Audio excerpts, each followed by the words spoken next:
a mountain of the metal is going to come out of the river. And when that happens, we are not allowed to touch that gold. But did the Prophet not say, sallallahu alayhi wa sallam, did he not say, اتقوا فراسة المؤمن فإنه ينظر بنور الله? Fear the firasa, the wisdom based on internal, intuitive, spiritual insight of the believer, because when he sees with more than a PhD from USM. He sees with the nur of Allah. And if he is seeing with the nur of Allah, will new knowledge not come? And so we say the mountain is not an actual mountain. The word mountain symbolizes a very large quantity. And we say the gold is going to come out of the river, has already come. It's not the metal, but it is something that's going to come out from under the river, which will function as gold. And therefore it is oil. The oil has come out from underneath the river, that entire basin. All the oil of Saudi Arabia is right there, this side of the sea. Kuwait, Abu Dhabi, Iraq, Iran, all of it right there, by the river Euphrates. So we say it is oil. And we say that mountain of gold has already come, the oil is already here. And we say that there are two reasons why he does not want us to touch that oil. Two reasons. But before we explain the two reasons, he said that people are going to fight over that oil. And 99 out of every 100 will be killed. You don't need a PhD in military science to understand. The conventional wars don't kill 99 out of every 100. No. So he's saying that you're going to have something like nuclear war, which kills 99 out of every 100. And so the battle that is now taking place in that region of the world, we can close our eyes and tell you it's going to lead to nuclear warfare. Because of this hadith. When nuclear warfare takes place, provoked by the Zionists, unleashed by the Zionists, I want to warn the Jews that mankind is going to hate you. The tide is going to turn against you all over the world.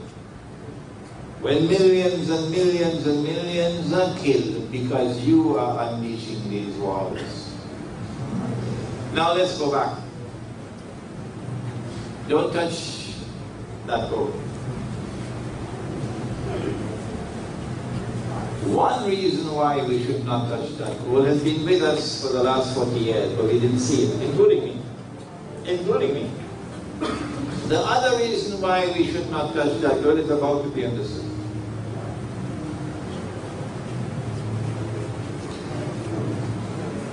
They don't teach the subject in the Darul Uloom. So our ulama have no knowledge of this subject. International monetary economics. In 1944, at Bretton Woods, the Zionists were able to pull off a magnificent victory in the creation of a new international monetary system, in which only one paper money, only one, would function as a check that you can cash. A paper note is like a check. I owe you some money, so I write out a statement and I sign. Well, it's a legal document, provided I can cash it. It's valid, it's halal. So the US dollar was chosen. And the US dollar was convertible into gold at $35 for 1 ounce. International law required the United States to change US dollars to gold, $35 an ounce. The problem was only governments could change. People could not. So that was 99% haram, 41% halal. But nobody went to Uncle Sam to change the dollars for gold. Until in 1971, I think it was Britain that did it, or France, one or the other. And the United States knew that the game was up. We didn't have enough gold for all the paper we printed. It's like writing checks and you don't have the money in your account. You go to jail for that. So what the United States did in September 1971, and they have explained this here in Bhutan in the past, was to repudiate Bretton Woods and the International Monetary Fund. Try out. The US dollar is no longer convertible into gold. Well, if the US dollar is not convertible into gold, and we printed too many US dollars, so we don't have the gold to back it, what's going to happen? People are going to realize that this paper is very weak, and they will start turning away from it, and the US dollar is going to keep on falling and falling and falling in value like the Bangladeshi taka. So the United States needed something to replace the gold. And guess what they did? After, of course, assassinating King Faisal. In 1975, just after Faisal was assassinated, and the Saudis learned their lesson, you don't step on Uncle Sam's toes anymore. The Saudis agreed. And then they got the rest of the Arab producing countries to agree that we're going to use oil as gold. Meaning, nobody can buy oil without paying for it with US dollars. So whereas the US dollar had a backing of gold before, it's now backed by oil. Since 1975. And so the US dollar became known since 1975 as the petrodollar. This is the hadith. But nobody could understand it until today. If we had understood this hadith, no Muslim with love for Muhammad alayhi salatu wasalam would ever touch a US dollar. Because he said the believers must not touch it. If we had understood this hadith, no Muslim would have touched the US dollar. And then we could recognize the Saudis for what they are, traitors. Saudi Arabia today is Israel's most strategic ally in the world. And the Saudis and the Israelis are working together to bring down Uncle Sam. Oh yes, that's what happening now. So that's the first reason why he said don't touch that gold. The second reason we're about to understand now. The second reason is coming now. Don't touch that. Oil. What they did was, the Zionists, wherever in the world oil was discovered, they wanted to control it. They must have control over it.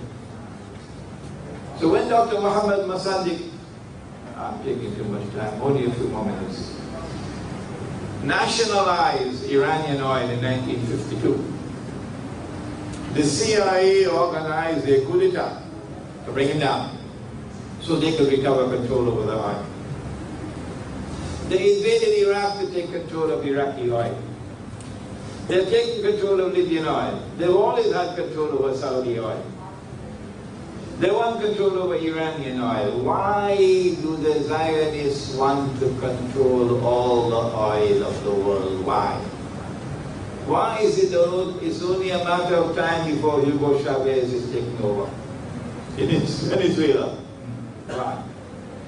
Because when Israel takes over from the United States as the next ruling state of the world, and that's tomorrow's analysis, Israel wants to control all the oil.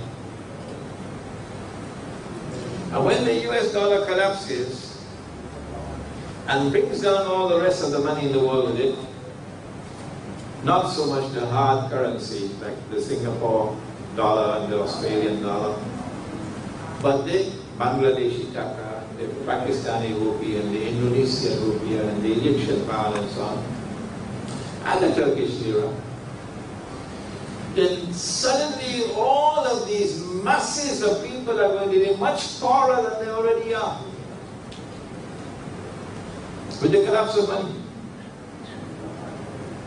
Your Pakistani rupee will be falling in value so fast that one loaf of bread will change price 4 times during the day. It has happened many times in history.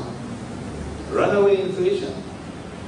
If we were not using this bogus, fraudulent, haram paper money, we'd never know inflation. Not with gold and silver. And so now you are much poorer than you were before. But the price of oil has gone up 4, 5, 10 times. And Israel controls the oil. But you need the oil. Because you walked into the trap. Blind, because you didn't have ulama. No. Your Darul Ulooms were not producing ulama. And so you walked into the trap. Your entire transportation system now is dependent on oil. Everything that moves is dependent on oil except bicycle. Thank Allah, finance still has some bicycle rickshaws. Your agriculture is dependent on oil, fertilizers. Your manufacturing is dependent on oil, your factories. So if you don't have oil, you're going to have riots. If you do not have oil, you're going to have riots. You don't have the money to buy the oil. Beyond your reach. Well, then what are you going to do? You're trapped. You're going to have to bow down and worship Dajjal. That's the price you'll have to pay. When you bow down and worship Dajjal, then you will extend diplomatic recognition to Israel. And you'll have an Israeli diplomatic embassy in Kuala Lumpur. And the Israeli ambassador will be sitting very comfortably in Kuala Lumpur eating satay. Oh yes, that's why he said, don't touch the gold. We are now trapped and there is no way out. And the reason why we are trapped and there is no way out is because we didn't have ulama who could understand the world of politics and the world of economics.